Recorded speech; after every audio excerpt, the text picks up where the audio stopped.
आफूमा भरोसा गर्यो भने शक्ति बन्छ। अरू कसैमा भरोसा गर्यो भने कमजोरी बन्छ। मान्छेहरू दुनिया हाम्रो एउटा गल्ती पर्खिरहेको छ। हामीले हजारौं राम्रा काम कुरा गरे पनि एउटा गल्ती गर्यौं भने मान्छेहरूले हामीलाई चाहिँ कमजोर सम्झिन्छ, हामीलाई गलत ठहराउँछ। हेर्नुहोस्, खुसी हुने कसरी, खुसी हुनको लागि हामी दुनियाँको पर्वाह गर्न जरुरी छैन। कतिपय कुराहरू यस्ता हुन्छन् जुन हामीले जति नै कोसिस गरे पनि, जति नै चाहे पनि त्यो प्राप्त हुँदैन, हामी पाउन सक्दैनौं।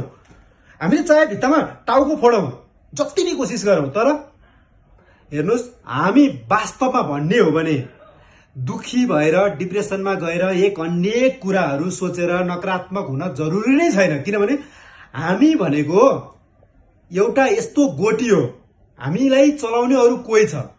एक छिनमै हाम्रो मन चेन्ज हुन्छ, एक छिनमै फेरि अर्को कुरा आउँछ, एक अनेक कुराहरू चाहिँ हामी भित्र छ, आउँछ। कहिले हामीलाई केही गर्न मन लाग्छ, कहिले हामीलाई कुनै ठाउँमा जान मन लाग्छ। त्यही भएर हामी भनेको एउटा यस्तो चीज हो, हामी मात्रै होइन, यो धरतीमा भएका 84 लाख जीवजन्तु हामी जस्तै श्वास प्रश्वास सजीव जीवहरू 84 लाख जति पनि छन्, यिनीहरू पनि अरू कसैले चलाइरहेछ।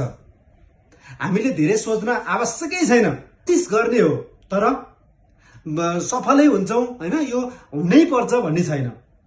किनभने हुन लेखेको छ, जे लेखेको छ, हामी जन्मिँदैमा हाम्रो भाग्य लेखेर आइसकेका हुन्छ। धेरै सोच्न, धेरै तनाव लिन केही आवश्यक छैन। बिन्दास भएर, खुसी भएर, रमाइलो मानेर बाँच्ने कोसिस गरौँ।